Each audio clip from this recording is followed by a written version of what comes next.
Salut à tous, c'est Destra et Anaïs, on se retrouve pour une nouvelle vidéo sur Minecraft. Alors aujourd'hui les amis, on va commencer une nouvelle série, une série qui sera portée sur la survie en mode difficile. Cette série ne sera donc pas aussi simple qu'une série basique. Bon, pour ceux qui connaissent pas Minecraft, vous inquiétez pas, tout sera expliqué au début du jeu et vous allez voir qu'au fur et à mesure, je vais expliquer aussi. Alors, au début d'une survie, c'est toujours la même chose. Il faut miner du bois, commencer à faire ses outils en bois, miner de la pierre, ensuite faire ses outils en pierre et prendre énormément de bois, du bois, du bois et du bois.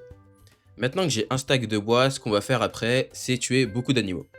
J'étais en train de me balader tranquillement sur la map et puis je me suis rendu compte que j'avais oublié quelqu'un. Et c'est quelqu'un, c'était ma sœur.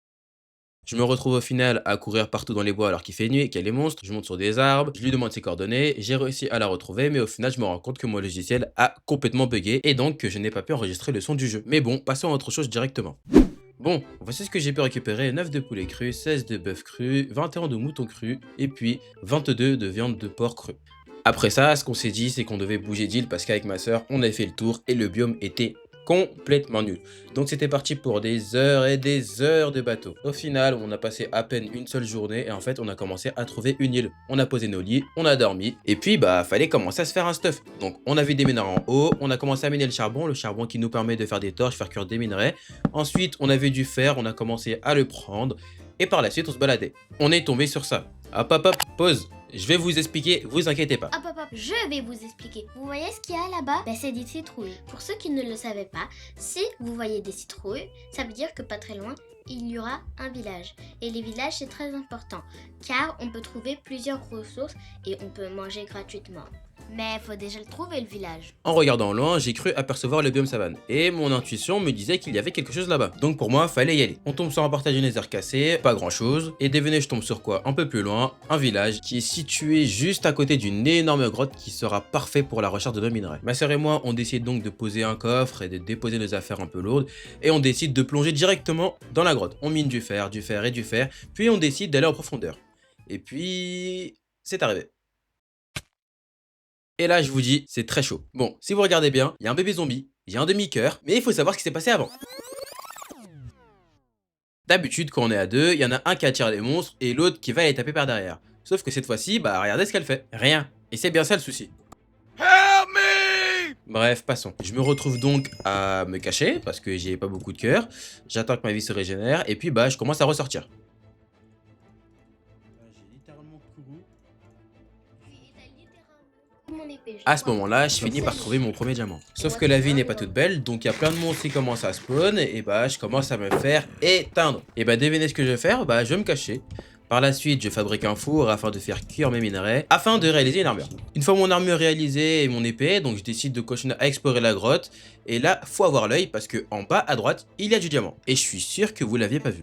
Notre chasse au diamant continue, j'en trouve encore en haut, encore et encore. À ce moment-là, si vous regardez bien à gauche, on peut apercevoir un mineshaft. Un mineshaft, en fait, ce sont des puits de mines abandonnés. Ce sont des endroits où, en fait, on peut trouver des items qui ne sont pas craftables, tels que des sels. En avançant, je me suis rendu compte que j'avais pas forcément de torches et donc, j'avance avec la lumière de mon silex. En me baladant, je tombe sur un spawner à zombies qui va nous servir plus tard, mais aussi des sels qui vont nous permettre de nous déplacer beaucoup plus rapidement. Ça, vous inquiétez pas, c'est un bloc-notes où je note toutes les coordonnées des choses importantes.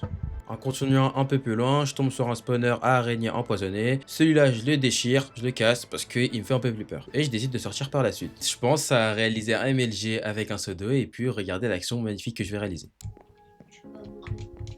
Pareil. Oui, je l'ai totalement raté. Bon. Maintenant qu'on a un peu rigolé, maintenant il faut se concentrer un peu sur le but de la survie. Donc là, ce que je vais faire, c'est poser de l'eau sur de la lave afin de créer l'obsidian. L'obsidian qui va nous permettre de créer le portail du Nether. L'obsidian étant un bloc très dur, il nous faut une pioche en diamant, ce que je viens de fabriquer. J'en sors de ce ménage avec 17 blocs d'obsidian. Maintenant, bien sûr, faut bien remonter. Donc il faut que je fasse tout le chemin à l'envers et jusqu'à ce que je retrouve la sortie. Je vous laisse une petite célébration. Yépélé! C'est super, maintenant sortons de cette grotte et regardons ce que nous avons récupéré. Alors, dans ces ménages, on a eu à peu près 2 stacks de fer, 32 de diamants et 3 sels, ce qui est vraiment pas mal. Bien que je suis heureux pour les minerais, je retrouve aussi ma sœur, donc je suis aussi content. Mais là, ce qu'on va faire, ce qui est le plus important, c'est de réaliser notre portail du Nether. Alors, le Nether en fait, c'est une autre dimension dans laquelle on est, qui est beaucoup, très différente. J'ai un peu abusé pour que vous compreniez bien. C'est parti. Et là, en allant dans le Nether, une surprise inattendue arrive.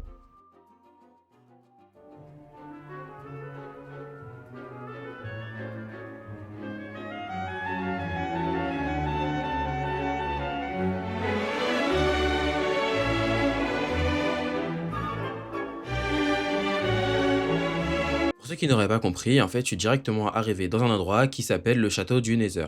En fait, c'est un endroit qui va me permettre de farmer énormément de choses. Mais tout d'abord, j'aimerais bien vous parler d'un de mes projets qui sera très proche. Les villageois. Et là, vous me dites peut-être, mais qu'est-ce qu'ils racontent les villageois? En fait, les villageois, lorsqu'on place un bloc spécial tel qu'une table de craft, un tablier ou, je sais pas, un lustre, en fait, celui-ci va se spécialiser, par exemple, en libraire, en forgeron, et ce qui va nous permettre d'avoir, en fait, des livres complètement broken. Bon, sur ce, après vous avoir expliqué ça, retournons sur notre mission principale d'aller explorer le Nether.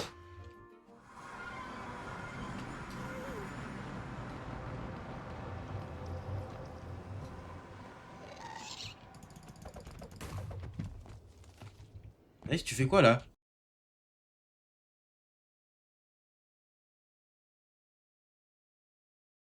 Tu vas tomber, tu vas tomber.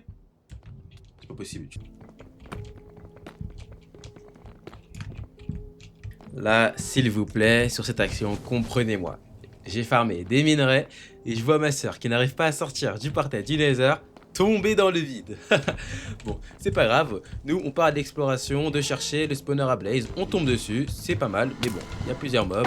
Donc on va s'occuper d'eux bien tranquillement et bien lentement.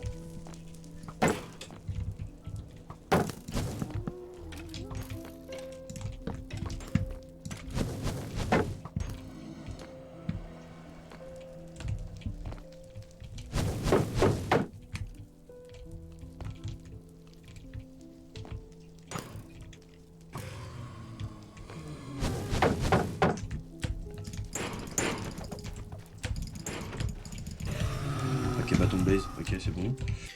Parfait, j'ai pu récupérer un bâton de Blaze qui va nous permettre de créer des potions par la suite avec quelques autres items. Donc là, ce que je vais faire, c'est continuer à explorer le château. Donc je prends pas mal de dégâts, ça va me mentir. Ça sera un peu chaud, mais bon, ça va le faire. Ce que je fais actuellement, c'est une technique, je ne sais pas si un youtubeur l'a déjà fait ou quelqu'un d'autre, mais pour moi c'est ma technique. En gros, elle consiste, afin de me permettre de me déplacer tranquillement dans le château du Nether, de faire des murs et puis de casser le bloc en dessous afin de taper tous les monstres qui s'y trouvent, parce qu'il y en a énormément. Ça, je pense, vous l'aurez deviné, c'est à cause sûrement du mode difficile. Bref, une fois qu'on peut avancer, on continue à mettre des blocs sur le côté et puis on refait la même chose. Il s'agit peut-être d'une technique de trouillard, mais c'est la sécurité. Bon, je commence à avoir des coffres un peu partout, je trouve une selle, etc. Je commence à avancer, à explorer. Et puis, bah, au bout d'un moment, bah, je me rends compte que j'ai plus d'épée et je ne suis pas assez fou pour rester ici sans épée. Donc, je décide de refaire le chemin retour. Je me perds un peu avant de retourner chez moi. Et hop, je trouve le portail du Nether.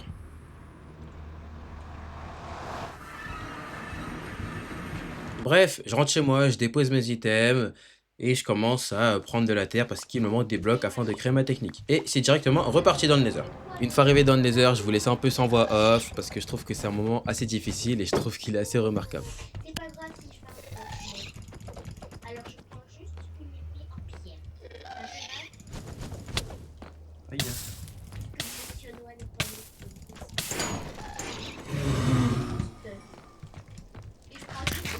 une épée que j'ai récoltée. Aïe aïe aïe aïe aïe aïe aïe aïe aïe aïe aïe aïe. Et ouais, si vous avez bien vu, ce ghast m'a lâché un 3-6 directement dans mon crâne.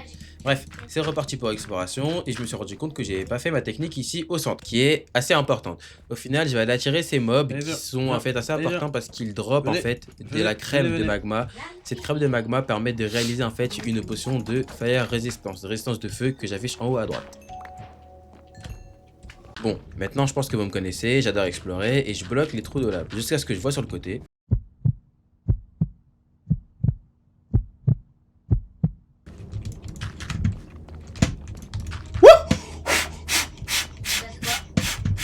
Bon, je pense que j'ai un peu abusé sur la réaction, mais regardez surtout ce que je vais avoir lorsque je vais le tuer.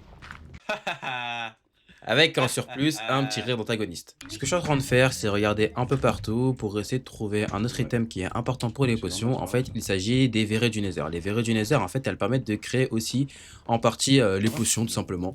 Donc, il m'en faut, c'est important pour la suite des épisodes. À cette partie-là de l'épisode, en fait, j'ai remarqué que les mobs, ils agissaient de manière très bizarre. Ils étaient assez inoffensifs, donc je m'approche, je joue avec eux un peu, et puis j'ai voulu jouer avec le Blaze qui était là-bas, et au final, regardez ce qui s'est passé. Oh ya! Oh ya, j'ai plus... Oh! C'était pas très loin, je vous le dis. Mon bouclier s'était cassé, et croyez-moi, son bouclier, vous faites pas l'enfeu. Bon, après cette mini frayeur, on était parti pour récupérer toutes les verrues du Nether du château, parce qu'elles sont très très importantes, et on va créer une ferme à verrues du Nether par la suite, afin de créer un grand nombre de potions. Côté de Blaze.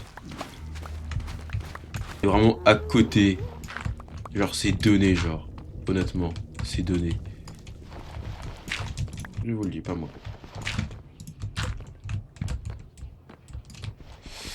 Le spawner, il est là-bas. Effectivement, je parlais un peu beaucoup de ce spawner à Blaze, mais il est très important parce que ce spawner va nous permettre d'avoir une ferme à Blaze afin d'avoir beaucoup de poudre de Blaze pour les yeux de l'Underworld. Bon, assez parlé, il est temps de rentrer chez nous.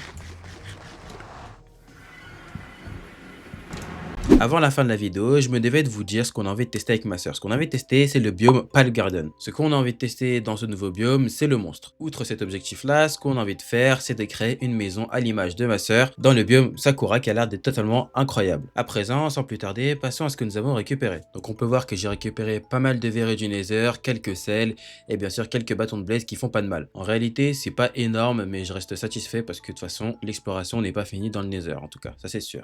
Pour toutes les personnes qui sont arrivées jusqu'ici et qui ont regardé la vidéo entièrement, je vous remercie en tout cas de votre part. N'hésitez pas à liker, à vous abonner si vous aimez le concept. Et puis c'était Destra et Anaïs. Ciao ciao.